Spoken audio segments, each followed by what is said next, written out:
Hey guys, thank you so much for watching my channel The Twisted Olive, and today we are going to discuss a few questions, a few numericals from the chapter Learning Curve. Coming to the first question, that is illustration number 1. The usual learning curve model is y equals to ax to the power b, where y is the average time per unit for x number of units, a is the time for first unit, x is the cumulative number of units, b is the learning coefficient, and b is equal to log 0.8 divided by log 2 equals to 0.322 of a learning rate of 80%. Given that a equals to 10 hours and learning rate is 80%, you are required to calculate the average time required for 20 units, the total time for 30 units, the time for units 31 to 40, और हमें extra given क्या क्या है, log 2 का value दिया है, anti log of ये number दिया है. बेसिकली जो इन्फॉर्मेशन चाहिए क्वेश्चन को सॉल्व करने के लिए वो सब हमें दिया गया है.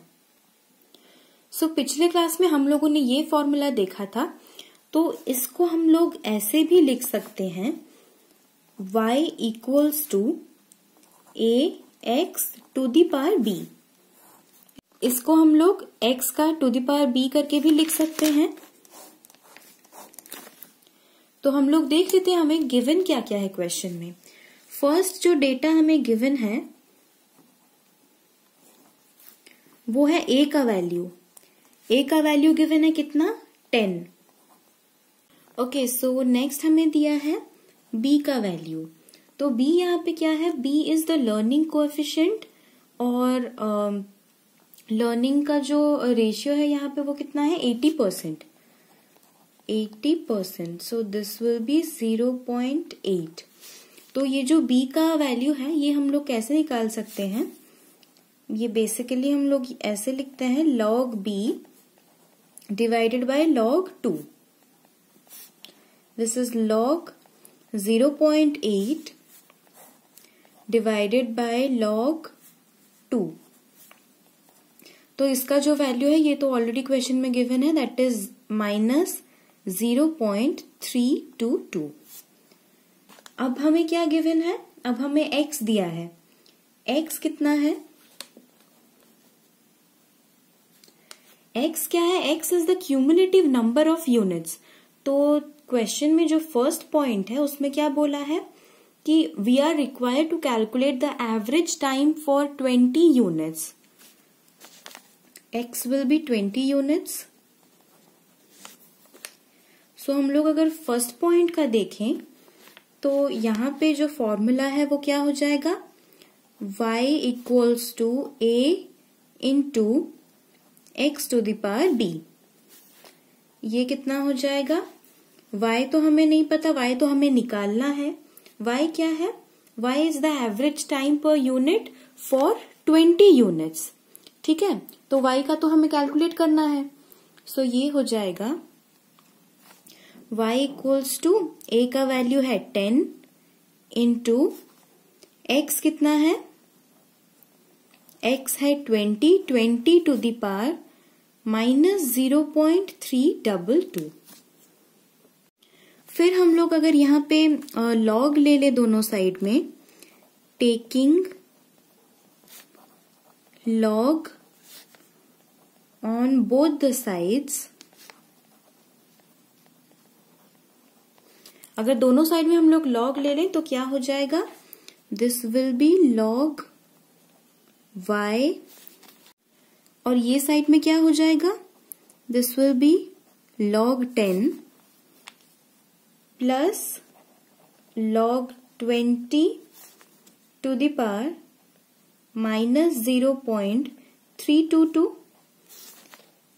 अगेन हम लोग इसको लिख सकते हैं log y equals to log 10.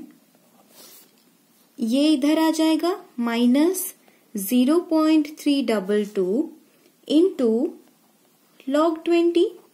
ये हो जाएगा. और गाइज log 10 का वैल्यू तो सबको पता होता है, this is 1 minus 0.322 into log 20 का वैल्यू कितना होगा 20।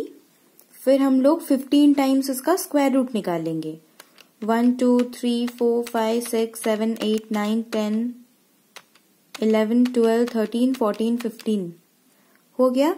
अब इससे हम लोग माइनस कर देंगे 1, फिर जितना आ गया this will B divided by 0.00007021।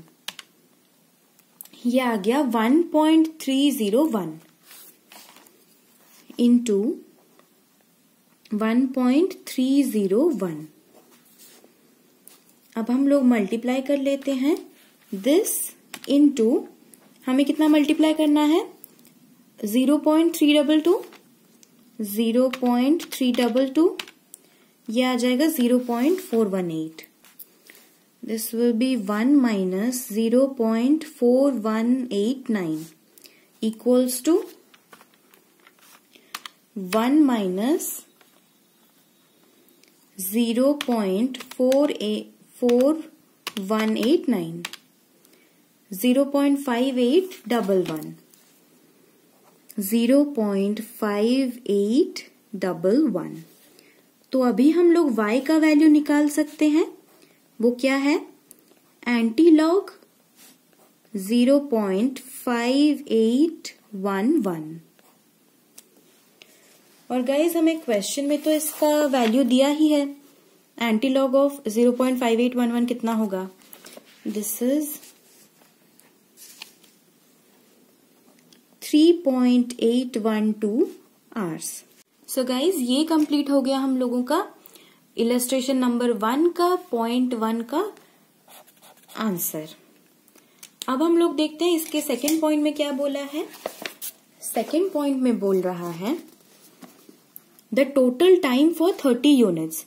तो हम लोग टोटल टाइम कैसे निकालेंगे, पहले हम लोगों को एवरेज टाइम फॉर 30 यूनिट्स कितना होगा वो निकालना पड़ेगा, और उसके बाद हम लोग उसमें मल्टीप्लाई कर देंगे 30 यूनिट्स को, तो आ जाएगा हम लोग का total time. Second point start करते हैं, y equals to a into x to the power b। So अभी हम लोगों का ये हो जाएगा y इक्वल्स टू a का वैल्यू है यहाँ पे 10 इंटू x कितना है इस केस में, सेकेंड क्वेश्चन में x इज 30 और b का वैल्यू तो हमें पता ही है minus 0.322। Taking log both the sides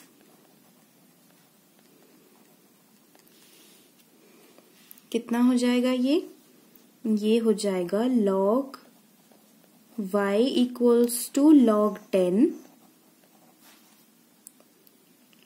minus 0.322 into log 30। ये तो हमें पता है दिस इज 1 माइनस 0.322, और log 30 को हम लोग क्या लिख सकते हैं, log 30 को हम लोग ये लिख सकते हैं log 3 इंटू 10, और उसको हम लोग लिख सकते हैं log 3 plus log 10 equals to 1 minus 0.322। हम लोगों ने 30 को सेग्रीगेट क्यों किया 3 और 10 में, क्योंकि हमें यहाँ पे जो क्वेश्चन है इसमें log 3 का वैल्यू गिवन है, तो हम लोग इसको यूटिलाइज करके log 30 का वैल्यू निकाल सकते हैं। सो log 3 का वैल्यू दिया है 0.4771 और log 10 का वैल्यू तो 1 ही है, ये हो जाएगा 1 माइनस 0.322 इंटू ये हो जाएगा 1.4771 और इसका वैल्यू हो जाएगा 1.4771 मल्टीप्लाइड विथ 0.22, ये आ जाएगा 1 माइनस 0.4756। सो इसका वैल्यू कितना आ जाएगा, ये आ जाएगा 0.5244। ये किसका वैल्यू है? ये है log y का वैल्यू। तो इससे हम लोग ये निकाल सकते हैं y का कितना वैल्यू आ जाएगा।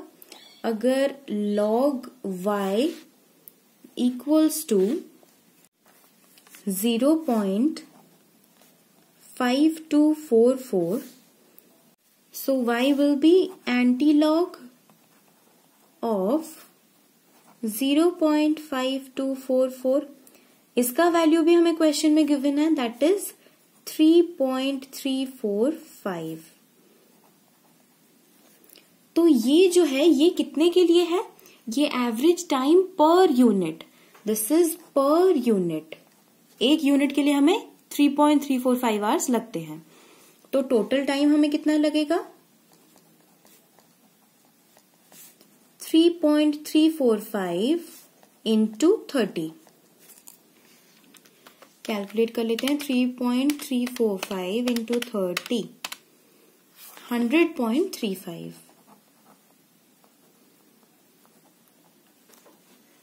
हमें टोटल 30 यूनिट्स प्रोड्यूस करने के लिए इतने घंटे लगेंगे। अब देखते हैं थर्ड पॉइंट में क्या बोला है। थर्ड पॉइंट में बोला है कितना टाइम लगेगा फॉर यूनिट्स 31 to 40। मतलब क्या है? हम लोगों ने अभी तक निकाल लिया कि 30 यूनिट्स के लिए कितना टाइम लगेगा। ये है 0, ये है 40, 30 यहाँ पे है। हमें थर्ड क्वेश्चन में पूछा है 31 से लेके 40 तक कितना लगेगा। ये हम कैसे कैलकुलेट करेंगे? पहले हम लोग पूरा 40 यूनिट्स के लिए कितना टाइम लगेगा वो कैलकुलेट कर लेंगे।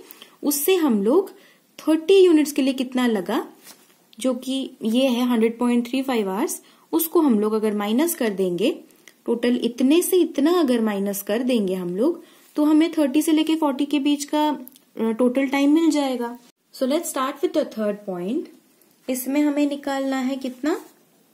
y equals to a into x to the power b, y equals to a है 10 into 40 to the power minus 0.322। ये अगर हम लोग log ले लें दोनों साइड में तो हो जाएगा log y equals to log 10 minus 0.322 into log 40। log y equals to log 10 का वैल्यू है 1 माइनस 0.322। log 40 के लिए हम लोग क्या लिख सकते हैं? log 4 इंटू 10, जिसका वैल्यू कितना होगा? log 4 plus log 10। तो log 10 तो 1 है और क्वेश्चन में हमें log 4 का वैल्यू दिया है। log 4 का वैल्यू है ये 0.6021। सो log 40 का वैल्यू हो जाएगा दिस इंटू 1.6021। 1 है वैल्यू log 10 का और log 4 का है 60.6021। ये आ जाएगा 1.6021 इंटू 0.32, 0.5158। 1 माइनस 0.5158, ये आ जाएगा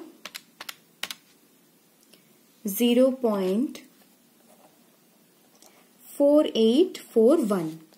सो हम लोग y कैसे निकालेंगे? y हम लोग ऐसे कैलकुलेट कर सकते हैं कि दिस विल बी एंटीलॉग 0.4841। तो इसका भी वैल्यू हमें क्वेश्चन में गिवन है 3.049। ये हो जाएगा 3.049 आवर्स। ठीक है, तो हमें टोटल कितना लग गया इसमें? टोटल लगेगा, total time for how many units? For 40 units will be 3.049 into 40। ये हो जाएगा 3.049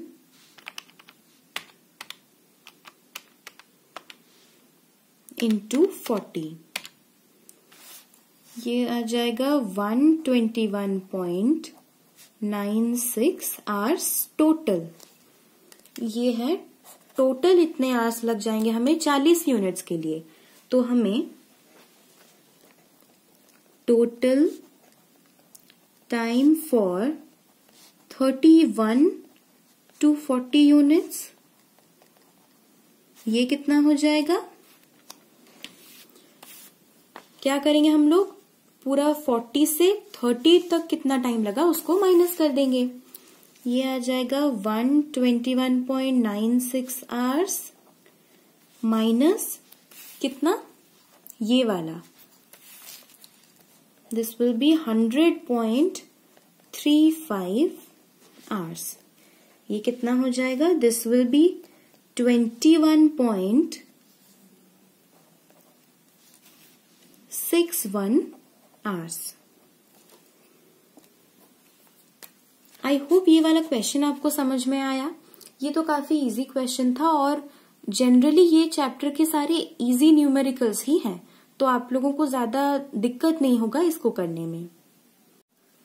सो अभी हम लोग पहले ये देख लेते हैं कि लर्निंग कर्व को सॉल्व करने के कितने मेथड्स होते हैं। टोटल 2 मेथड्स होते हैं। जो फर्स्ट है वो है tabular method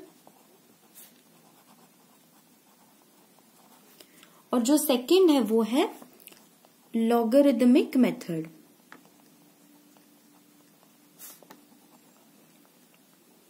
so tabular method क्या है, जो हम लोगों ने फर्स्ट क्लास में किया था, यानी कि ये वाला क्वेश्चन, ये हम लोगों ने एक टेबल फॉर्मेट में किया था, तो इसको हम लोग बोलते हैं टैब्यूलर मेथड। और जो अभी हम लोगों ने किया y equals to a into x to the power b वाला, उसको हम लोग बोलते हैं logarithmic method.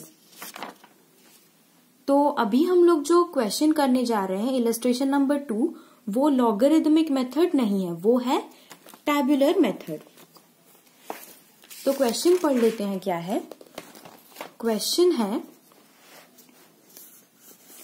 The learning curve as a management accounting has now become और going to become an accepted tool in industry, for its applications are most unlimited. When it is used correctly, it can lead to increase business and higher profits. अगर हम लोग इसको correctly use करें तो इससे हम लोग का बिजनेस भी बढ़ सकता है और हम लोग ज्यादा से ज्यादा प्रॉफिट अर्न कर सकते हैं। When used without proper knowledge, it can lead to lost business and bankruptcy. State precisely.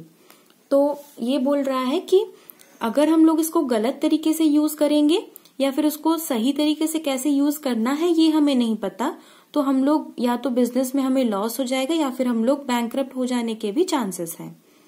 ये इसके लिमिटेशंस भी हैं।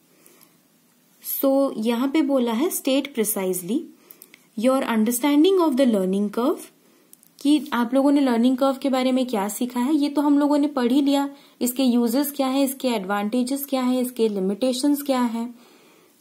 और जो सेकेंड क्वेश्चन में है वो है the theory of learning curve. हम लोगों ने ये भी पढ़ लिया, theory of learning curve, theory of experience curve.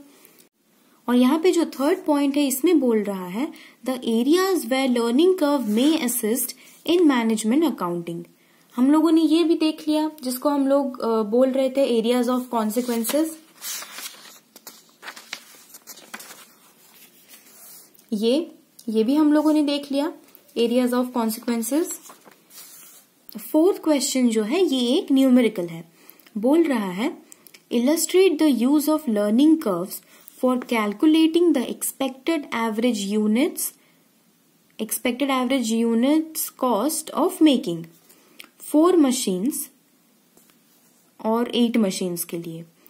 हाँ, सो बेसिकली क्वेश्चन में ये बोल रहा है कि average unit cost of making कितना होगा, 4 मशीन अगर हम लोग प्रोड्यूस करें तो उसके लिए कितना होगा, और अगर हम लोग 8 मशीन्स प्रोड्यूस करें तो उसके लिए कितना होगा। और क्वेश्चन में हमें कुछ इन्फॉर्मेशन गिवन है। पहले क्या बोला है, direct labour need to make first machine, ये है 1000 आवर्स। तो फर्स्ट मशीन यानी कि एक यूनिट बनाने के लिए जो एवरेज टाइम रिक्वायर्ड है वो है 1000 आवर्स। फिर लर्निंग कर्व का परसेंटेज दिया है दैट इज 90%। फिर डायरेक्ट लेबर कॉस्ट दिया है that is 15 rupees per hour. फिर डायरेक्ट मटेरियल्स का कॉस्ट दिया है दैट इज 1,50,000। और फिर बोल रहे हैं fixed cost for either size orders, ये है 60,000। Okay, so coming to the solution of the question, यहाँ पे हम लोग फर्स्ट यूनिट प्रोड्यूस करने के लिए हमें एवरेज टाइम लग रहा है 1000 आवर्स और लेबर कॉस्ट हमें कितना लगेगा। क्वेश्चन में दिया है कि जो डायरेक्ट लेबर कॉस्ट है वो है ₹15 पर आवर। तो 1000 यूनिट्स के लिए कितना लगेगा, ये हो जाएगा 15,000, यह है 15,000। फिर बोला है मटेरियल कॉस्ट, मटेरियल कॉस्ट कितना है, हमें दिया है डायरेक्ट मटेरियल का कॉस्ट जो है 1,50,000 और फिक्स्ड कॉस्ट दिया है 60,000। तो टोटल कितना हो जाएगा हम लोगों का, this plus this plus this, ये हो जाएगा 2,25,000। फिर हम लोगों को लर्निंग कर्व का परसेंटेज दिया है 90%, तो हम लोग का जो एवरेज टाइम है वो ऑब्वियसली रिड्यूस हो जाएगा। वो कितना हो जाएगा, वो हो जाएगा 1000 इंटू 90, 900 आवर्स, ये 900 आवर्स हो जाएगा। और लेबर कॉस्ट जो है वो कितना हो जाएगा, 15 into 900 that will be 13,500। Material तो हम लोग का 1,50,000 ही रहेगा।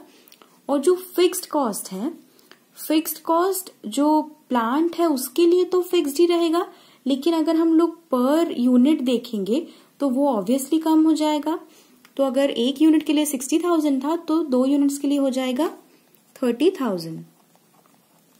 यहाँ पे थोड़ा हमें समझना है कि जो फिक्स्ड कॉस्ट है वो पूरे प्लांट के लिए, वो जो मैन्युफैक्चरिंग यूनिट है उनके लिए 60,000 ही रहेगा पूरा। अगर हम यूनिट वाइज देखें तो वो क्या हो जाएगा, 60,000 डिवाइडेड बाय 2। ठीक है, तो यहाँ पे हम लोग का जो टोटल कॉस्ट है वो कितना आ जाएगा, ये आ जाएगा 1,93,500। अगेन हम लोग का जो एवरेज टाइम है वो इसका 90% हो जाएगा, इसका 90% है 810। और लेबर कॉस्ट जो है वो हो जाएगा 12,150। Material cost again 1,50,000। और जो फिक्स्ड कॉस्ट है वो कितना हो जाएगा, यूनिट्स यहाँ पे प्रोड्यूस हो रहे हैं 4, सो फिक्स्ड कॉस्ट हो जाएगा 60,000 डिवाइडेड बाय 4, आ जाएगा 15,000। और जो टोटल कॉस्ट है हम लोग का ये आ जाएगा 1,77,150। अगेन हमें इसका 90% निकालना है, इसका 90% कितना हो जाएगा, 729 आवर्स। और इसका जो लेबर कॉस्ट है ये कैलकुलेट कर लेते हैं, this will B 729 into 15, 10,935। Material again 1,50,000 और जो फिक्स्ड कॉस्ट है वो कितना हो जाएगा, 60,000 डिवाइडेड बाय 8, ये हो जाएगा 7,500।